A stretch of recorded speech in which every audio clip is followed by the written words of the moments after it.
Какой наезд? Я тебе сказала. Что ты наезжаешь?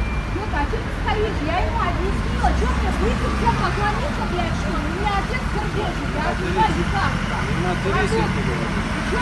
Какой, блин? Давай назад. Куда? Я куда встану? Я сейчас в ДКМБ, у меня муж в ДКМБ работает. Давай. Куда я поеду? Вон, просто там сзади.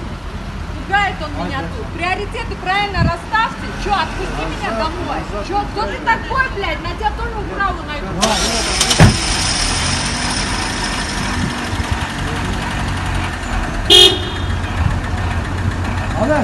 Assalamu alaikum. Mo çarık dostlar o. Mo postga turib olganlar. Начальник birisi ötüp basıp baratsam жөнүн эле. Талтайып басасың, талтайбай баспайсың, не учурашпайсың дейт. Олмай.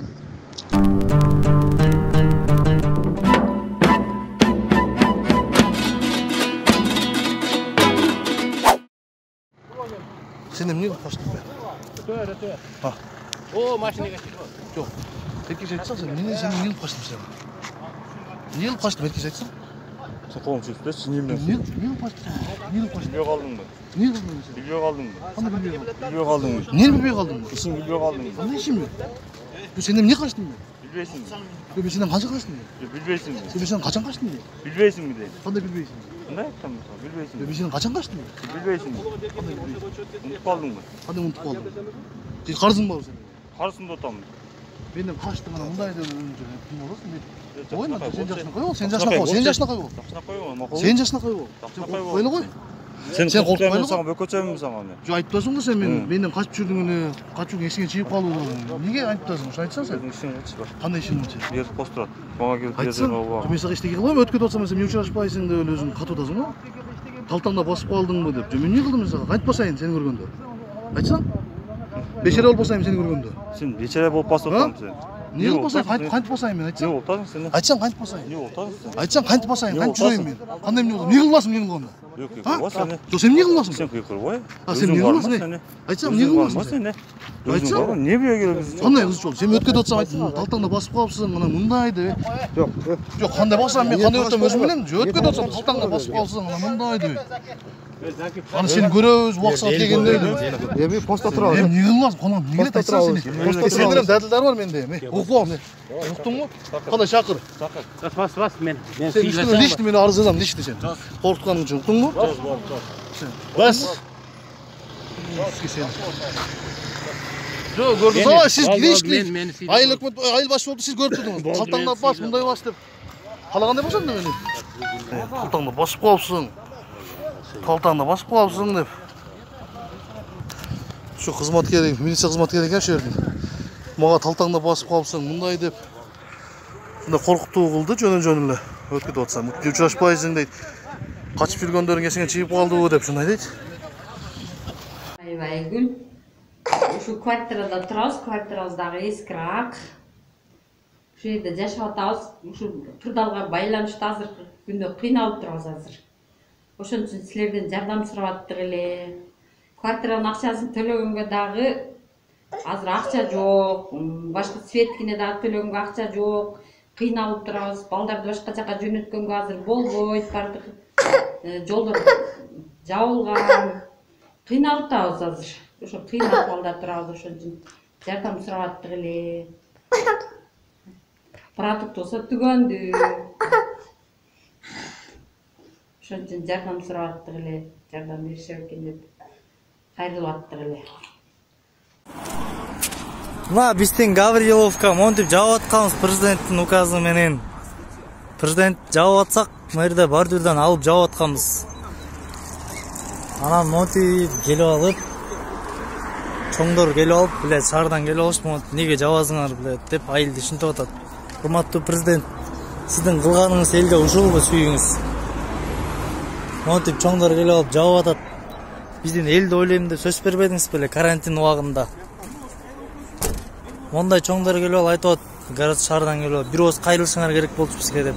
Сиздин президент сөзүңүз не жарандык элдерге өтпөй калды беле? Же кандай? Сизден бар уруксат алайык анда, Гавриловканын эли кырылып кала электе. Жардам бериңиздер. Сокулукта аким баш болуп ушинтип атыптыр. урматтуу президент, буга кандай карайсыз? Пура жагынан көрүңүз да карап. Мына городской номерлер менен шаардан келип атат. Сөзтүн Гавриловкадан кысым болсо мейли эле. Шаарга жакын 17 километр ушул жерден.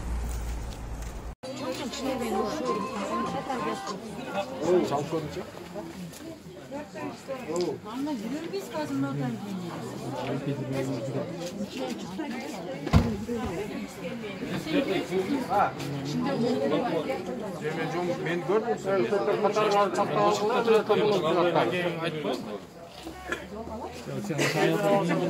Allah'ım. Ben algan ekan.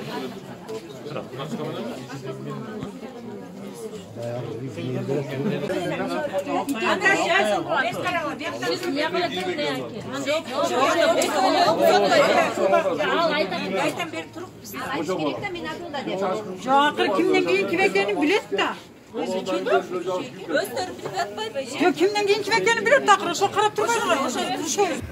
Мына Талас областы Манас районунун ветстанциянын начальниги Марат Туралиев Марат биздин айылыбыздын башында жибиден андай темир урдап бараткан жеринен кармалды. Мына милициялар келди.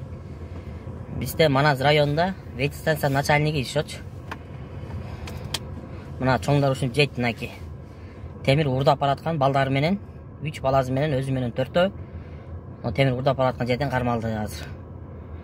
Бүгүн кайчы жыл?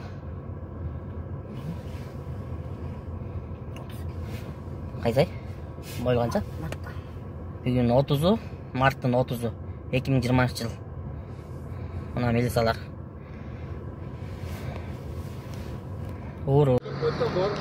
Assalomu alaykum tuğanlar.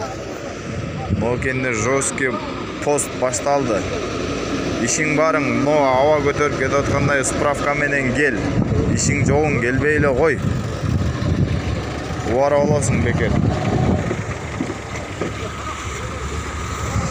Биягы о яка чейин пробка.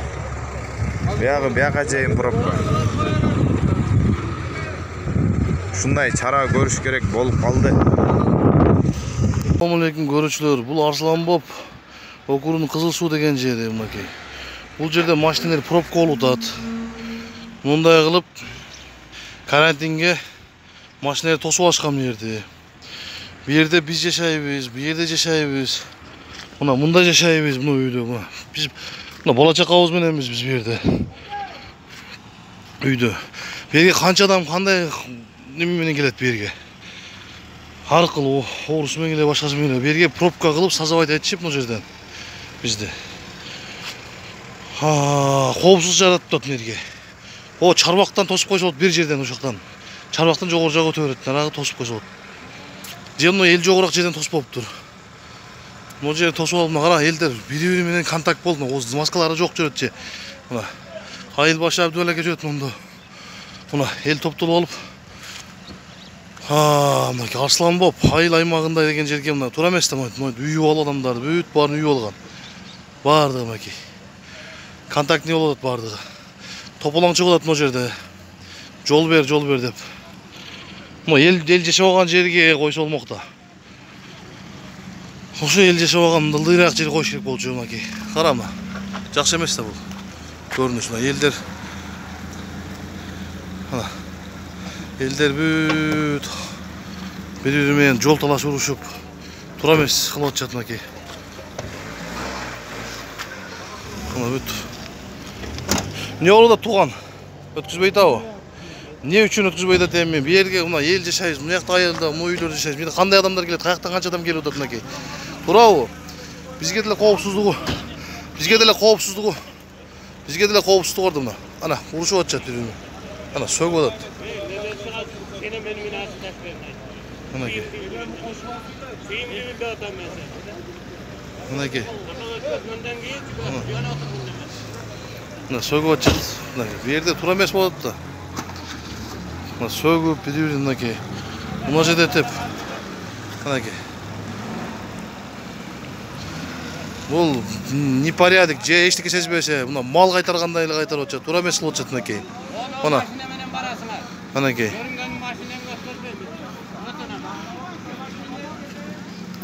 Бу жерге койбой, ошо этегерээк эл жок жерде турсун. Сураныч Сооронбай Шарипович. Ошо монтип бизге коопсуздук жаратып атат могу жерге. Эл жашайбыз бу жерде. Биз жашаган жерге элди үйүп коюп атат могу жерге. Туура эмес. Ного чейин мына үйлөргө мына бизге 4 метрден жок атмыш бу. Кандай адам келип берге турат? Давай жылдырсын бүгүндөн баштап. Siz oşurut teybeydi kaçan düştünüz? Kete vereyim. Мына уруш болуп атат бири-бирине кыжылдашып. Же ГАИ кызматкери жок же берде, же бир милициясы жок же. Же эмнеде же машиналарды чачып дезинфекция кылган нерсе жок, эчтеке жок мынакей. Ошо туугандар. Биз өзүбүздүн коопсуздуктан коркуп атабыз. Эмнеде жашайбыз биз? Биздин үйдүн жанына келип тосуп алып турупуз. Үйдүн жанына келип тосуп алган. Жылсын бу жерден. Кетсин. Сураныч. Ошо. Мына бизде картошка менен макарон. Арасында лавровый лист бар. Галина бланка агылынган, эт дагы жок. Азыр ушундай зорго жеп атабыз. Айдана дека 5 бармактарды жеп атат, самсаларды жеп атат, чучуктарды жеп атат. Нурмат Садыров сушилерди жеп атат. Ондой тамактарга элде акча жок. Эл азыр кембагалчылык, продуктуга менде дагы акча калган жок. Отуруп алып адеп жегениңерди реклама кыласыңар, унчукпай жей бергиле, акчаңар бар экен. Азыр адамдар өлүп атканда ондой жегенге адамдарда аппетит барбы? Өзү элдер бардыгы переживать этип, нервный болуп отурушат, өлбөсөк экен, өлбөсөк эсептеп. Жегесеңер жөн жей бергиле. Адеп адамдарды раздражение кыла бербей. Ассаламу алейкум ва рахматуллахи ва баракатуху. Келгиле жалпы кол көтөрүп суранайлык Алладан. Алла берди бул илдетти, кайралуучу бул Аллах. Күндө айталы истигфорду. Биз жалбарып Аллага, Алла берет, Алла алат, Алла угат бардыгын. Сыноо дүйнө бул күндөрдө биз сыналып жатабыз. Ойлонуп биз бул ооруну, коркунучка батабыз. Коронавирус түйшүк кылып, динсиздерди диндентти. Теңирчи болуп Кудаймын дегендерди жиндентти. Карап туруп нааразымын кээ бир кылган кадамга. Оору келип түйшүк болуп жетпей жатса адамга. Көтөрүштү бүт бааларын ундан баштап башкага. Жада калса аптекада дары-дармек маскага. Эй тууганым, колдон келсе байлыгыңды аяба. Битирленип сол тарапка сен шайтанды караба. Тобо кылгын Аллага сен жардам берип муктажга. Сообу тиет бул ишиңдин чыныгы байлык ушунда. Бул илеттен өтөбүз биз үмүт үзбө Алладан. Кел тууганым кол көтөргүн, о Аллах деп суранайлык кайрадан. Аллахым, ушул оору вирусунан сактагын. Берүүчү да, алуучу да, угуучу да өзүңсүң. Ассаламу алейкум кыргыз элим. Жана жалпы момун мусулмандар, бир туугандарым. Мен бул видеомун тартуунун себеби мен ыраазычылык билдирип кетейин деп чечтим. Бул албетте президентибиз Сооронбай Жээнбековго терең ыраазычылыгымды билдирип кетмекчимин. Кыргыз элине бул жаман дарттын, жаман оорунун жайылып кетпөсүнүн алдын алып, постторду коюп, карантин киргизип, болушунча бар жок нерсенин алдын алып атат. Чоң рахмат, Аллах разы болсун сизден. Кийинкиси бул Кыргыз Республикасынын баарынын ак халатчандарга дагы терең ыраазычылыгымды билдирип кетмекчимин. Медицина кызматкерлери, сиздерге башымды ийип тайзим кыламын, анткени ушул ооруган адамдар менен кошо жүрүп, ошол дартка даба издеп, ошол дартка каршы күрөшүп атасыңар. Аллах разы болсун. Кийинкиси бул милиция кызматкерлери дагы күндү күндөбөстөн, түндү түндөбөстөн ар жерге туруп алышып, блокпостторду коюшуп, ошол жерден өткөн адамдарды текшеришип, пропуск жок болсо кайра аркага кайтарышып, ушинтип карап атышат. Бул милиция кызматкерлерине дагы терең ыраазычылыгымды билдирип кетмекчимин. Жана да кыргыз элимден суранып кетип турган нерсем бул үйдө отуруп ар кимдин негативный жагын көрбөстөн бир аз бар жок нерсенин жакшы жагын дагы көрүүгө аракет жасайлык. Урматтуу кыргыз элим. Жана бул дарт Аллахтан келди. Аллахым дартын жөнөткөн Аллахым шифасын дагы албетте жөнөтөт деп үмүт кылабыз. Ал үчүн жалпы момун мусулмандардын куралы бар, бул дуа. Көп дуа кылайлык. Ушул ооругандардын Аллахым шифасын берсин. Жанада бул айыгып чыккандарга дагы аябай мындай сүйүндүм, чынында угуп алып. Ошону айыктырган дагы булар ак халатчандар болуп атат. Сиздерден Аллах ыраазы болсун. Аллахым дартын берген шифасын дагы албетте берет. Башталды. Урматтуу Сооронбай Шарипович, биз ушу Москва шаарында аэропорт Шереметоводо турабыз. Бул жерде бизге жардамын көрсөтүп коюңуздарды сиздерден суранабыз. Бул жерде операция болгондор бар, боюнда барлар бар, чоң эжелер бар, баласы барлар бар. Бул жерде иштен чыгып, иши жок, квартирасын тапшырып кеткендер бар. Бизде азыр аркага барсак, бизде жол жок уже. Биздин квартираларыбыз тапшырып койгонбуз, акчаларыбыз түгөнүп атат. Бизде азыр акча бербесек, бул Москвада эч ким жардам бербейт. Ашып барса бизде жашообуз ушу 2 айлык жашай турган жашообуз бар. Ага чейин 1 айга дагы жетпейт. Биз көчөдө ушунча кыргыздын бомжу болуп калышына сиздер өзүңүздөр жол бербеңиздерди сиздерден суранабыз. 28-26-сынан бери жаткандар мына кыргыздар эжелер, мына чоң эжелер бар. 26-сына алып тур, мына эже дагы өзүнүн билетти сатып алып, же самолеттун учушун айтышпайт, же кайсы маалда учканын айтпайт. Жашап келип алып мына немеде, аэропортто, Шереметов аэропортунда отурабыз. Сиздерден сураны ушу бизге бирдеке кылып бир самолет кое берсеңиздер, эсен аман үйүбүзгө Кыргызстанга жетип алсак сиздерден чоң ыраазы болот эдик. Мына боюнда бар эже бар. Бул эже дагы өзүнчө кете албай кыйналып 3 күндөн бери боюнда бар отурат. 29-ны алган, бизге 29-на учетта уверенный болуп билет саткан, бирок келсек уже самолетубуз отмен болуп, биз уча албай атабыз. Азыр мен боюндар, мен азыр кайсы жерге барсам да мен жумушка албайт боюндар аялды. Азыр мен жумушум жок, же жатаканам жок. Мен кетишим керек. Жолдошум да Кыргызстанга кеткен, азыр мен бул жакта жалгызмын, эч кимдикине бара албайм. Азыр мен көчөдө калып кеткен, бизге бир самолет жалдап, алып кетиңиздер, сиздерден суранычы. Бул эженин да боюнда бар экен, бул 7 айлык болуптур, 6 айлык болуптур. 7 айдан кийин уже учурбайт экен. Кантип жашайын дейт, жашоолору кыйын. Бул эженин да баласы бар экен. Ушуга бир жардам көрсөтүп, өзүңүздөр кызы операция болуптур, жардамга муктаж адамдар турат. Өзүңүздүн ушунча элиңизге кайрымдуу карабай жардам берип коюңузду сиздерден баарыбыз суранып отурабыз. Мал кыздар дагы документтери бүткөн, жашы жетелек, айла жок отурат. Буларды ишке албайт. Иштейин десе акчалары жок. Бул эженин да боюнда бар. Баары ушул жерде турат. Азыр нары жакта мына элдер кетип алып издеп турат. Булар дагы өздөрүнчө неме экен. Буларга ушинтип бир жардамыңыздарды көрсөтүп коюңуздарды сиздерден суранабыз. Рахмат. Selamünaleyküm алейкум, мусулман туугандар, эжелер, байкелер, сиздерден сураныч. Ушул жердеги апаларды, эжелерди, бул жакта боюндар эжелер бар экен. Вот, төрөйүн деп калган эжелер да бар экен.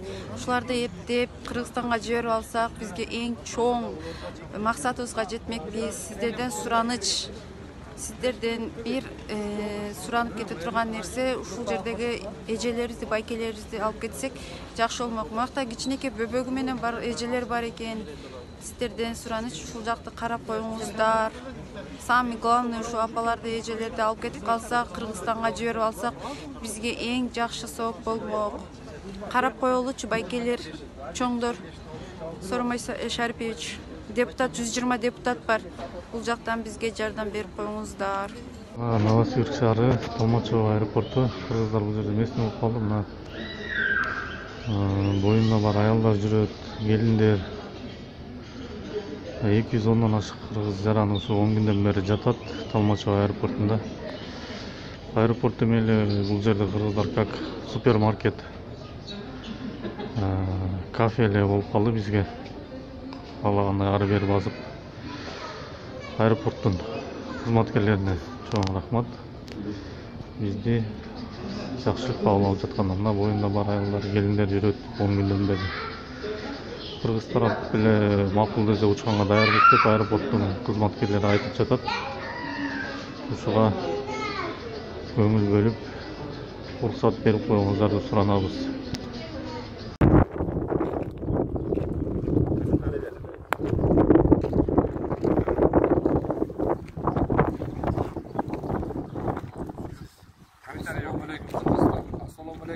15-3 Kırgız eli şu yerde granitsada bardız 15 günden beri жатабыз. Машинада түнөп атабыз. Столовойлар жабык. Элдерде акчалар түгөндү. Bir суранып bir Казакстандан bir проход кылып бериңиz. Ушунча эл суранып атат. Мына көргөн ушунча эл жатабыз. Гостиницалар карантинде жабып калган. Гостиницада жаткан балдардын көбүн азыр ушулай жетип, гостиницалар жабып калды. Машиналардын ичинде жашап атышат баардыгы. Жардам Кыргыз өкмөттөн бирөө да жардам берген жок. Эч ким консул келди эле санап кетет. Койду сананасын. Бияктан бир гана ушу шаардын мечити, мусулман эли ушу жардам бергени бизге. Башка эч ким жардам берген жок бизге. Биздин жардам сураганыбыз бир эле ушу Казакстандан бизге зеленый коридор ачып бергиле деп сураганбыз. Канча эл турат? Бул дагы количествосы бүт бар эмес. Основной масса мына жерде турса, жарымысы ушу Солилецк шаарында. Аялдар, балдар.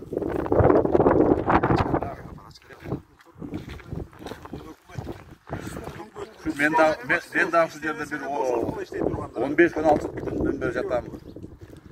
Биз Кыргызстан жарандары жалаң ушул жерде калдык, 100ге жакын.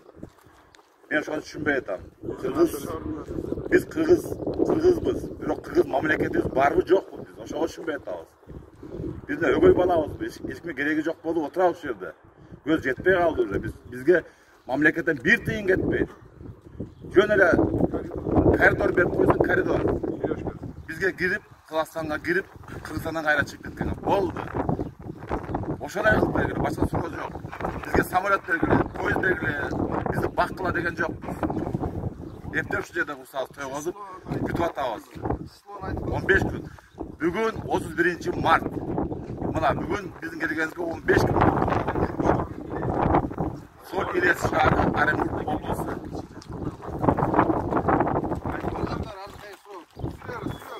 Өкмөт ишке жарабаса иштей тургандарга бошотуп калат. Эмне биз бул байка айткандай жетим балабызбы? Ошо өзбекче, тажикче жокпузбу? Өздөрүнүн жарандарын могу жерге бүт алып кетти. Кыргызстан эле калды, башка эч ким жок. Биз отура берели ата ушул жерде. Бир сомуңар жок байкем айтканда. Бизге коридор эле ачып берип койгула, болду. Ошого жетип алсак эле болду Кыргызстанга. Болду, башка эч бир тыйынга кереги жок. Коркпогула, акча сурабайбыз. Бир сом сурабайбыз, просто коридор керек, коридор ачып. Кыргызстандын министри иностранных дели барбы же жокпу? Же үйүндө уктап атат, ол да коронавирус болуп ооруп калды. Ушунча элди карабайсыңар, биякта аялдар, жаш балдар бар, ойногону керген жок бул жерде. Жумуш жок Кыргызстанда. Жумуш издеп келип, жумушсуздан келип жатар баардыгы. Шуну бир ойлоңгула, партиялар, депутаттар, эртеге күздө келесиңер, айылды ичилер, лидериңер барбы, голос бергиле деп. Мына, голос иштегиле. Колуңардан келсе, ачкыла коридор. Тыйын керек эмес. Кудай рызкыбызды берип атат. Мына жерде мусулмандар жардам берип атат. Бардыгы бир топтолуп эптеп тамак курсагыбызды тойготуп атат Кудай. Депутаттар, эртеге голос керек болот. Ойлонуп көргүлө. Кийин дагы учурашабыз. Бардыгыңар тааныймын мен. Бардык канчаңар барган болсоңор сиз жака, бардыгыңар тааныйсыңар мени. Эртеге шайлоодо керек болобуз бири-бирибизге. Азыр ушундай силер колдосоңор, биз дагы ошондо Кудай үчүн жардам беребиз. Анан дагы айтып кете турган сөз. Бул баягы биздин Кыргызстандын консульствосу бар, буякта Оренбургский областта. Москвада болсо посольствобуз бар. Ошолор эмнеге иштебей атат түшүнбөй атам. Бир тыйып коет. Буякта Казакстандын границасындагы пограничниктер айтат. Биз мында өзүбүздүн посольствого, Казакстан правительствосуна доклад бергенбиз. Кыргызстан жарандары ушундай границада өтө албай калып, ушул жакта калышты деп. Мына ушул жерде башында 200ге жакын машина турган. Азыр болсо 100дөн ашык. 150 адам бар ушул жерде. Списоктор баардыгы бар. Бул жерде Солилецкиде бизди коронавирус деп баардыгы коркуп атса, например, буякта күнүнө милиция, полициясы келип 2-3 маал текшерип кетишет. Врачтары күн сайын келип бизден анализ алып кетишет. Температура меритеди, тамактарыбызды карап, жүрөк соолугун карап, текшерип кетишет. Эч ким ооруган бир да адам жок буякта. Бизден ошо сураганыбыз ушул жашыл коридор бизде Казакстандан өтүп кеткенге. Башка эч нерсе кереги жок бизге. Алардан. Числосун айттык го. Бүгүн 31. Ушу 16-сынан бери ушул жердебиз. Эми Кыргыз өкмөтү бизди карабаса билбейм анда. Казактар кандай Путинге кайрылыш керек анда. Кандай кылыш керек энди? Кыргызстанга кетебиз. Айтпайсыз?